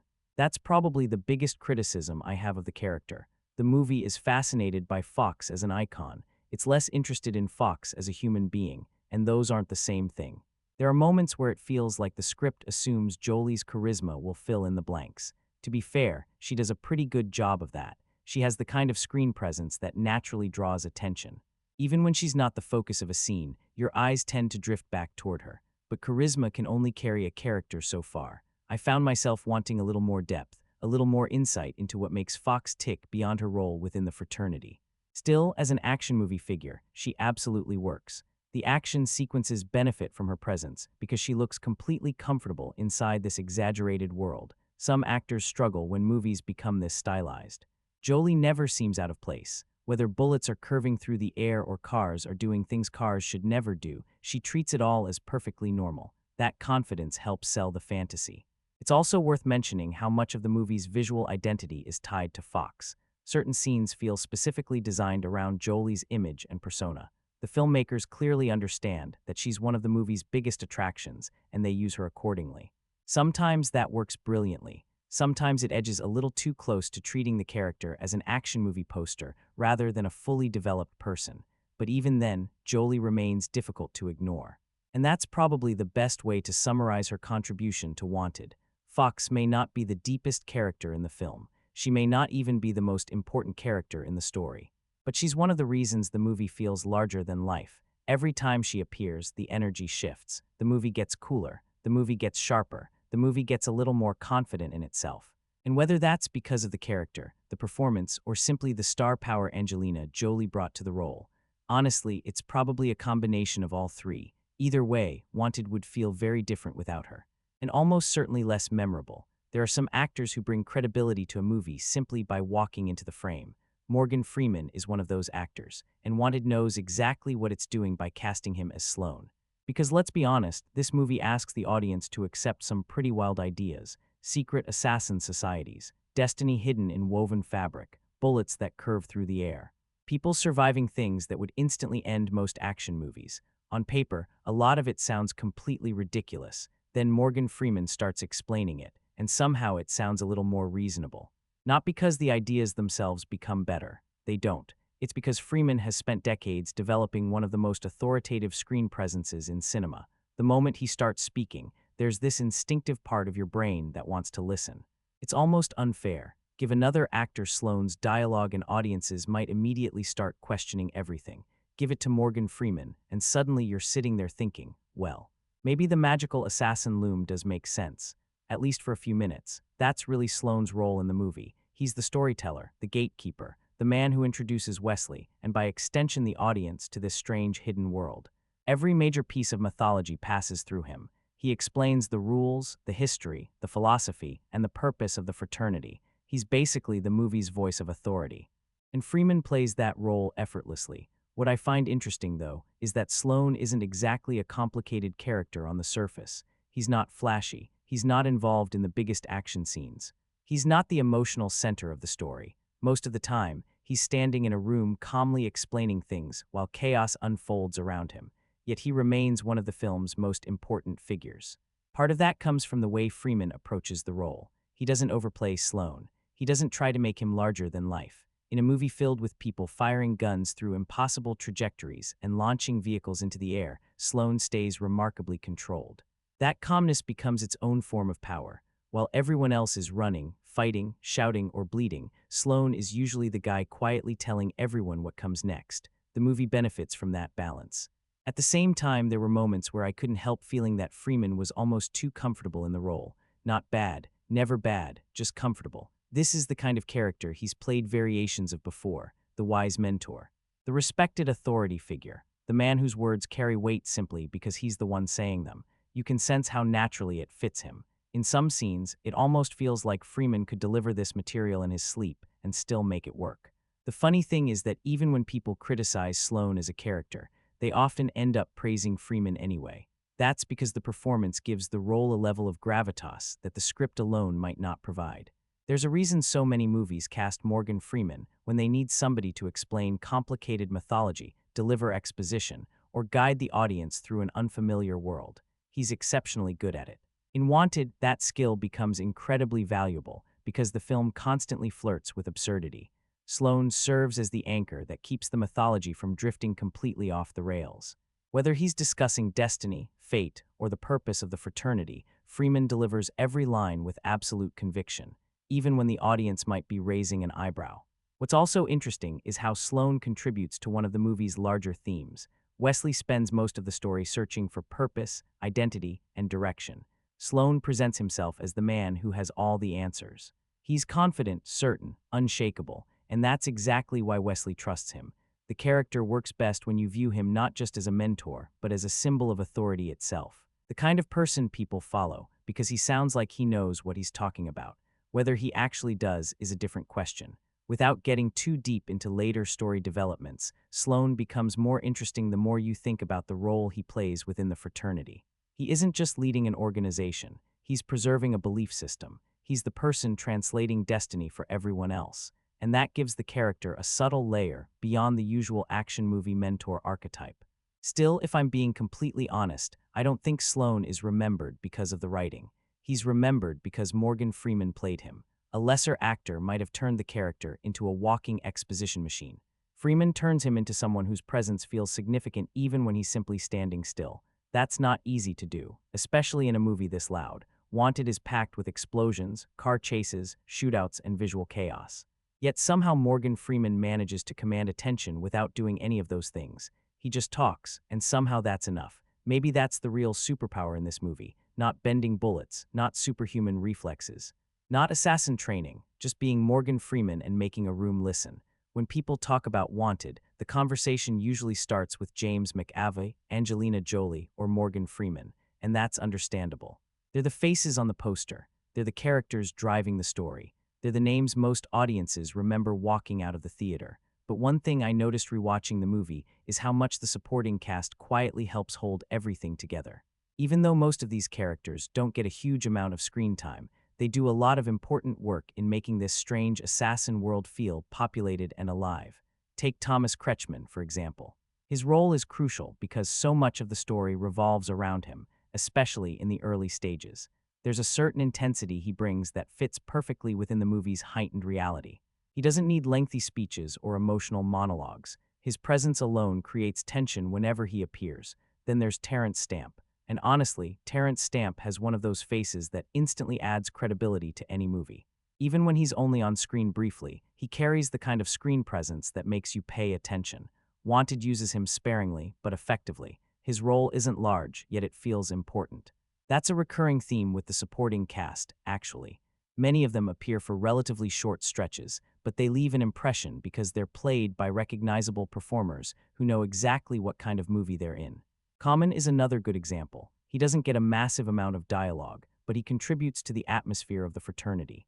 His character helps reinforce the idea that this organization is filled with dangerous, highly trained assassins who have their own skills, personalities, and histories beyond what the audience sees. The movie never fully explores those people, but their presence helps expand the world. And then there's Chris Pratt. Watching Wanted now is a slightly different experience because modern audiences know him as a major star. Back in 2008, though, he was playing a much smaller role, and honestly, he's pretty entertaining in it. His character is intentionally obnoxious, the kind of guy who immediately gets under your skin. But that's exactly why he works. The film needs people in Wesley's life who represent everything that's wrong with his world before the transformation begins. Pratt plays that role with enough confidence that you instantly understand why Wesley is so miserable around him. It's a relatively small part, but it's memorable. The same can be said for some of the other supporting players who drift in and out of the story. They aren't necessarily deep characters. In fact, one criticism you could make is that most of them aren't given enough development to become fully realized individuals. A lot of the fraternity members are more like archetypes than people. They're cool, they're dangerous. They're visually distinctive, but we don't always learn much about them. Still, I think that's partly because Wanted isn't really interested in being an ensemble drama. The movie's focus remains firmly on Wesley's journey. The supporting cast exists to shape that journey, challenge it, or help define the world around him. And for the most part, they succeed. What I appreciate is that even when characters only have a few scenes, the filmmakers didn't fill those roles with forgettable faces. There's a level of talent spread throughout the cast that elevates material which, in lesser hands, might have felt much thinner. Several actors are essentially being asked to deliver mythology, attitude, or intimidation in a limited amount of screen time. That's harder than it sounds, yet most of them manage it. Of course, I wouldn't argue that Wanted is a movie driven by its supporting cast. It's not that kind of film. Nobody is walking away talking about complex character arcs for the secondary assassins. The movie doesn't give them enough room for that. What it does give them is style, presence, memorable moments, and sometimes that's enough. Because when you're building a world this bizarre, a world of secret assassin societies, destiny-weaving looms, and impossible action sequences, you need supporting characters who can instantly sell the reality of that universe. Even if they only appear for a handful of scenes, that's ultimately the contribution of Wanted's supporting cast. They make the world feel bigger than the story. They suggest lives, histories, and rivalries beyond what the movie actually shows us. And while none of them steal the film away from McAvoy, Jolie, or Freeman, they help create the feeling that this strange universe extends beyond the edges of the screen. For a movie built on spectacle, that's more valuable than it might initially seem. Wanted is the kind of movie that becomes much harder to defend the moment you start asking basic questions. And I don't mean deep questions. I mean very normal questions, like how exactly are these bullets curving? Is it a supernatural ability? Is it hand movement? Is it special ammunition? Is it spin? Is the gun doing something? The movie gives you just enough explanation to keep moving, but not enough to make the idea feel solid. And that is basically the pattern with a lot of the script. Wanted introduces wild concepts with total confidence, then rushes forward before you have time to examine them too closely. For a while that approach works. The pace is fast, the action is loud, and the movie keeps distracting you with another stylish set piece. But eventually, the logic problems start piling up. The fraternity itself is the biggest one.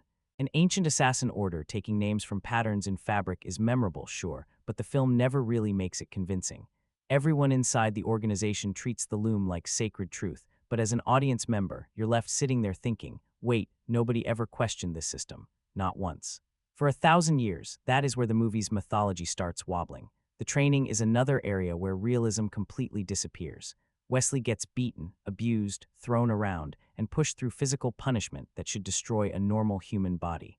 Instead, he recovers quickly and comes back stronger because the movie needs him to. It is not character development in a realistic sense. It is comic book suffering. And to be fair, this is a comic book-style movie. But even within exaggerated worlds, internal rules matter. The issue with Wanted is not just that it is unrealistic. A lot of great action movies are unrealistic.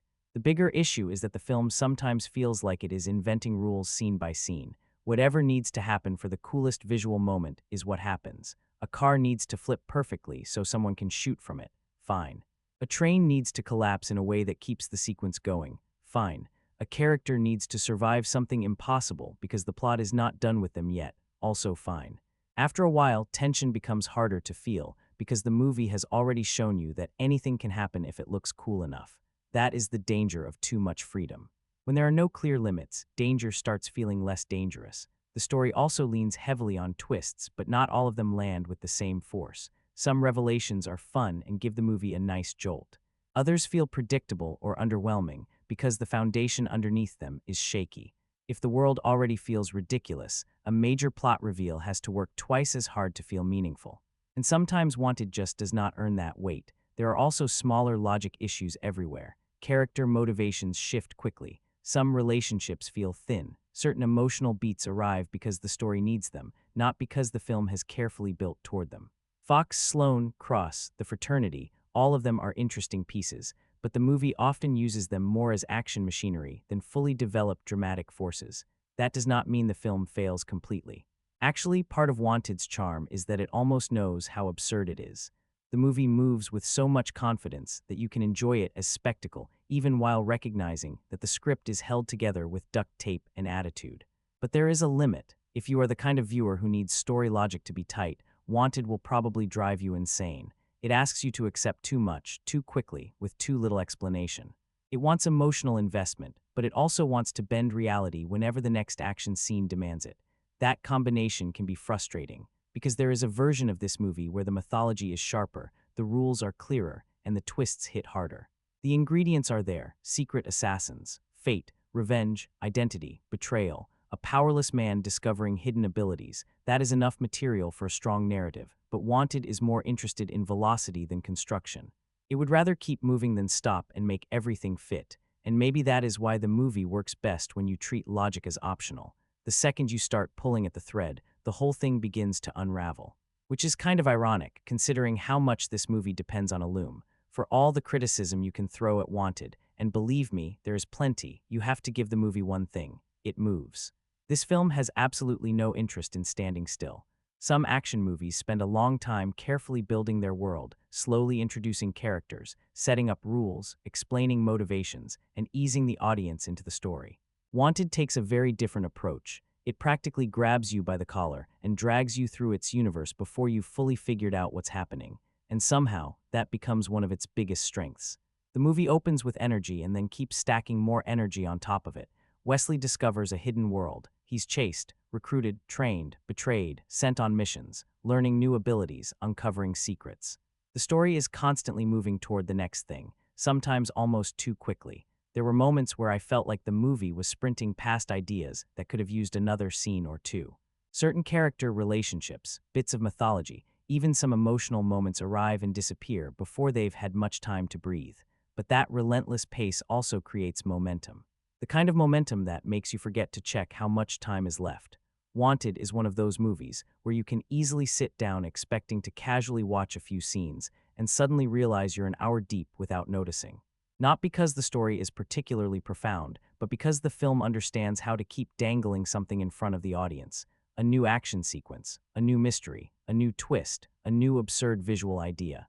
Every time the movie risks slowing down, it throws another distraction into the mix. And honestly, that's a skill. The cinematography deserves some credit too, because the movie has a very specific visual personality. You could probably identify a scene from Wanted after only a few seconds. The image is constantly moving, constantly searching for the most dynamic angle possible. The camera doesn't just record action, it participates in it. Sometimes it races alongside bullets, sometimes it dives through windows. Sometimes it seems determined to break every conventional rule of perspective just because it can. There are moments where that approach feels exhilarating. Other moments where it feels like the camera has consumed 3 energy drinks too many. But at least it's memorable. A lot of action movies blur together visually over time. Wanted doesn't really have that problem. The editing is where things become even more interesting. This movie is cut like it has somewhere urgent to be. Scenes rarely linger. The pace is aggressive. Action beats are stitched together with a kind of restless energy that keeps everything moving forward. When the editing clicks, it creates momentum that pulls you through the story whether you're fully invested or not. The downside is that the same approach can occasionally work against clarity. There are action scenes where the editing is so determined to create energy that it risks becoming overwhelming. You understand the excitement, you understand the movement. But the geography of what's happening can become a little messy. Still, I'd rather watch a movie that occasionally overcommits to style than one that feels completely lifeless. Wanted certainly isn't lifeless. And then there's the sound. Honestly, this movie sounds enormous. You can tell why it received attention for its sound work. Every gunshot feels designed to shake the room. Every impact has weight. Every action sequence is built around the idea that louder can sometimes feel bigger. The sound design does a lot of heavy lifting throughout the film. The bullets don't just travel, they crack through the air. The collisions don't just happen, they explode across the soundtrack. The movie understands that action isn't only visual. A huge part of excitement comes from what you're hearing. Wanted embraces that philosophy completely. There were moments where I felt like the sound department was having just as much fun as the visual effects team, possibly more. And then there's Danny Elfman's score. What's interesting about the music is that it rarely tries to compete with the action. Instead, it supports the movie's strange mixture of intensity, dark humor, and comic book fantasy. Elfman brings an energy that fits naturally into this exaggerated universe. The score helps maintain momentum, but it also gives the film some personality. That's important because without music, a lot of these scenes would simply be noise. The score helps shape that noise into something more cinematic. I wouldn't necessarily call it one of Elfman's most iconic works, but it absolutely understands the movie it's serving, and that's often more valuable. The production design deserves mention too. The fraternity's headquarters, the old-world atmosphere surrounding the assassin mythology, the industrial locations, the grimy urban spaces, there's a distinct texture to the environments. The movie creates a world that feels both modern and strangely ancient at the same time, a place where secret assassins and mystical destiny somehow coexist. That visual contrast works surprisingly well. What I keep coming back to is how unified all of these technical elements feel. The effects, the editing, the cinematography, the sound, the music, they're all pulling in the same direction. Nobody involved in Wanted was trying to make a subtle movie. Nobody was aiming for minimalism. Every department seems to have received the same instruction: make it bigger. Sometimes that ambition creates brilliance. Sometimes it creates excess. Often it creates both at once. But regardless of where you land on the movie itself, it's difficult to deny the craftsmanship. There are films with stronger stories, stronger characters, and stronger themes that feel far less distinctive on a technical level. Wanted may not always know when to stop. It may occasionally confuse volume with impact. It may push style so hard that it starts overshadowing substance. But from a purely technical standpoint, it's hard not to admire the effort. The movie throws absolutely everything it has at the screen, and whether you love the result or hate it, you can definitely feel the impact. At some point, the best way to enjoy Wanted is to stop judging it by the standards of what it isn't. Because this movie is not trying to be a deep character study. It's not trying to be a carefully constructed thriller. It's not trying to be a thoughtful examination of fate, morality, or human nature, even though it occasionally flirts with those ideas. What Wanted really wants to be is a giant bucket of popcorn with bullets flying out of it. And honestly, once you accept that, a lot of the movie starts making more sense. This is one of those films that feels specifically designed for a Friday night when you're not looking for homework. You don't sit down with Wanted expecting to unravel complex themes or analyze every layer of the narrative. You sit down because you want to watch cool people do ridiculous things in increasingly ridiculous ways. The movie understands that assignment completely. Every few minutes, it's offering something new to keep you entertained. A chase, a shootout, a twist, a visual gimmick, a training sequence, a giant action set piece. The film is constantly feeding the audience little bursts of excitement. It's almost restless in that regard. You can feel the filmmakers worrying that if the audience goes too long without something flashy happening, they might lose interest. That approach doesn't always create great storytelling, but it creates momentum, and momentum goes a long way. One thing I find interesting about Wanted is that it never feels embarrassed by its own excess. A lot of action movies try to justify themselves. They want to convince you they're smarter than they appear. They want to prove they're more important than the genre they're operating in. Wanted doesn't seem particularly interested in any of that. It knows it's ridiculous. Maybe not consciously, but it knows. The movie embraces giant action sequences, impossible physics, over-the-top violence, and comic book logic with a level of confidence that's actually kind of refreshing. There's no apology attached, no disclaimer. No attempt to convince you that curved bullets are realistic. The film simply presents the idea and keeps moving. And weirdly enough, that confidence becomes part of its appeal. Because even when the movie makes decisions that don't entirely work, you never get the sense that it's playing things safe. It's always reaching for something bigger, louder, stranger, or more outrageous. That's a quality many modern blockbusters could probably use more of. Now, that doesn't mean the movie is beyond criticism. Far from it. The script has problems. The logic falls apart under scrutiny. Some characters deserved more development. Certain twists are stronger than others, and there are definitely moments where the style overwhelms everything else. But here's the thing. Those flaws don't necessarily stop the movie from being entertaining. That's where the popcorn movie discussion gets interesting. People sometimes talk about entertainment and quality as if they're the same thing. They're not. A movie can be messy and still be fun. A movie can be flawed and still be memorable. A movie can make you roll your eyes and still keep you glued to the screen. Wanted lives in that space. There were scenes where I laughed at how absurd things had become, not because the movie was failing, because it was succeeding at being exactly what it wanted to be, an unapologetically oversized action spectacle. The kind of film where somebody looked at a normal action sequence and said, "What if we made it bigger?" Then somebody else said, "What if we made it even bigger than that?" And the conversation apparently never stopped. That's why the movie works best when you approach it with the right expectations. If you're looking for realism, you'll probably be frustrated. If you're looking for airtight storytelling, you'll probably find plenty of holes. If you're looking for grounded action, you're definitely in the wrong place. But if you're looking for a movie that wants to entertain you every few minutes and isn't afraid to get a little ridiculous in the process, Wanted delivers. Maybe that's why it still has fans all these years later. Not because it's perfect, not because it's profound, but because it's fun, and sometimes that's enough. Not every action movie needs to redefine the genre. Sometimes all it needs to do is give you 2 hours of outrageous action, memorable set pieces, charismatic actors, and just enough story to connect everything together. Wanted understands that formula.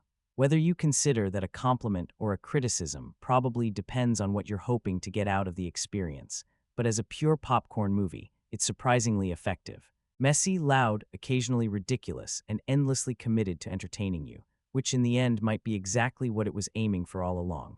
What is strange about Wanted is that, for a movie this loud, it somehow became quieter in pop culture over time. Back in 2008, it felt like a big deal. Angelina Jolie was front and center. James McAvoy was stepping into a major action role. Morgan Freeman gave the whole thing instant prestige. The trailers had bending bullets, car flips, assassins, explosions, basically everything a slick summer action movie needed to get attention. And yet now, years later, Wanted does not get talked about as much as you might expect. People remember the curved bullets, they remember Jolie, maybe they remember the train sequence, but the movie itself has not quite stayed in the conversation the way some other action films from that era have. That says something. Part of the issue is that Wanted is extremely memorable in pieces, but less memorable as a whole. The images are stronger than the story. The gimmicks lasted longer than the characters. The action scenes made an impact, but the emotional core did not really become iconic. That is probably why the film feels oddly stuck between cult favorite and disposable blockbuster. It is too stylish to be completely forgotten, but maybe too thin to be truly beloved. There is also the problem of identity. Wanted has personality, no doubt, but its story is built from very familiar action ingredients. The ordinary man with hidden potential, the secret organization, the dead father, the brutal training, the mentor figure, the betrayal, the revenge mission. We have seen versions of this structure many times before.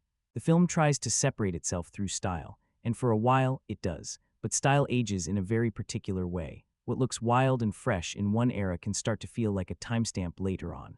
Wanted still has energy, but it also feels very much like a late 2000s action film. Glossy, aggressive, CGI-heavy, obsessed with speed ramps and impossible camera moves. That is not automatically a bad thing. Actually, it gives the movie a certain nostalgic flavor now, but it also means the film belongs strongly to its moment, and maybe that is why its legacy feels a little smaller than its volume. Wanted was built to hit hard in the moment, not necessarily to deepen over time. It was made to entertain, shock, and overwhelm. It does all of that. But once the noise fades, there is not quite enough underneath for everyone to keep returning to it. Still, I would not call it forgettable. Not exactly. A forgettable action movie disappears completely. Wanted did not disappear. It left behind images. It left behind a tone. It left behind that ridiculous, unforgettable idea of bullets bending around corners. That counts for something. The problem is that the movie's most iconic idea also became the easiest thing to reduce it to. Ask someone about Wanted, and there is a good chance they will say, "Oh, the one with the curved bullets." And honestly, that is both a compliment and a limitation. It means the film had a hook strong enough to survive. But it also means the rest of the movie did not always rise to the same level of cultural memory. There was talk of more, sequels, maybe even a bigger franchise. You can feel that kind of ambition in the movie itself. It builds a world that seems designed to continue. Secret assassins, mythology, rules, hidden histories, all the ingredients are there. But somehow, Wanted remained mostly a one-film phenomenon. Maybe that was for the best. Because part of its appeal is how excessive and self-contained it feels. Stretching this world too far might have exposed how fragile the mythology really is. As it stands, Wanted feels like a strange artifact from a very specific blockbuster era. A time when studios were still chasing Matrix energy, comic book adaptations were expanding in all directions, and action movies were getting more digital, more stylized, and more extreme. It is not a classic in the clean, undeniable sense. It is not generic either. It lives somewhere in the middle. A flashy action movie with a few unforgettable tricks, a strong cast, a ridiculous mythology, and just enough personality to avoid vanishing completely. Maybe that is the fairest way to look at its legacy. Wanted did not become one of the defining action films of its generation, but it did become one of those movies people remember in flashes. A bullet curving through the air, a car flipping in slow motion, Angelina Jolie looking impossibly calm in total chaos, James McAvoy going from office misery to assassin confidence, Morgan Freeman making nonsense sound important. That is not nothing. It may have faded from the center of the conversation, but it still has a weird little corner of action movie memory all to itself. And for a film this messy, loud, and ridiculous, that might be a more fitting legacy than becoming respectable. So after all the flying bullets, shattered glass, train wrecks, assassin mythology, impossible stunts, and enough slow motion to fill 3 action movies, where does Wanted actually land? Honestly, somewhere in the middle. And I don't mean that as an insult, because Wanted is one of those movies that is easy to criticize and surprisingly easy to enjoy at the same time. The flaws are not exactly hidden. The story occasionally falls apart if you think about it too hard. The mythology is often more interesting as an idea than as a fully developed system. The action pushes so far beyond reality that physics eventually gives up and leaves the building. Some characters deserved more depth. Some twists work better than others. None of that is particularly difficult to see. Yet every time I start listing those problems, I immediately remember why people still revisit the film. Because for all its issues, Wanted has something that many technically better movies never manage to find: personality. You can feel it in almost every scene. The movie takes risks, sometimes ridiculous risks. It commits to strange ideas, strange visuals, strange storytelling choices, and it rarely backs away from them. There is a confidence to the filmmaking that keeps pulling you forward, even when common sense is screaming for a timeout. Not every risk pays off, but at least the movie swings. And I would rather watch a film that occasionally misses while aiming high than one that never aims at anything at all. What stays with me most is not the plot. It is not even the characters. It is the energy. Wanted feels like a movie made by people who genuinely wanted to entertain an audience, not carefully calculated entertainment, not focus-grouped entertainment. Just pure, unapologetic spectacle. The kind of movie that looks at a normal action sequence and decides that normal is not enough. Make it bigger, make it louder, make it crazier, then push it even further. That attitude runs through the entire film. Sometimes it becomes excessive, sometimes it becomes exhausting, but it never becomes timid. James McAvoy deserves a lot of credit for grounding the madness. Angelina Jolie brings instant star power and screen presence. Morgan Freeman gives the mythology more authority than it probably deserves. The supporting cast fills out the world effectively. Bekmambetov directs everything with the subtlety of a fireworks factory exploding in slow motion. And somehow all those pieces come together into something strangely memorable. Not unforgettable, but memorable. There's a difference. Years later, I don't think people remember Wanted because it changed cinema. It didn't. I don't think people remember it because it delivered a profound story. It didn't do that either. People remember it because it had moments, images, ideas, sequences, that bullet curving through the air, that train crash, that transformation from miserable office worker to confident assassin. Those are the things that linger, and maybe that's enough. Not every movie has to leave behind a philosophical legacy. Some films leave behind memories instead, little snapshots that stick around long after the details fade away. Wanted is that kind of movie. The plot gets fuzzy over time. The emotions soften, the logic becomes even harder to defend, but somehow you still remember how it felt. Fast, loud, stylish, ridiculous, fun. If I were recommending it today, I wouldn't sell it as a masterpiece. I wouldn't even call it one of the greatest action movies ever made. What I would call it is one of the most unapologetically entertaining action films of its era. A movie that embraces excess with complete confidence. A movie that understands spectacle. A movie that occasionally mistakes noise for depth but rarely mistakes boredom for excitement. And honestly, that's not a bad legacy to have. Wanted may never sit alongside the most celebrated action classics, but it carved out its own strange space. A place where assassins follow destiny woven into fabric, bullets bend around corners, and reality is treated more like a suggestion than a rule. It shouldn't work as well as it does. Sometimes it doesn't. But when it does, it delivers exactly what it promises. A wild, chaotic, over-the-top ride that knows entertainment comes first. And years later, that's still the reason people keep coming back to it.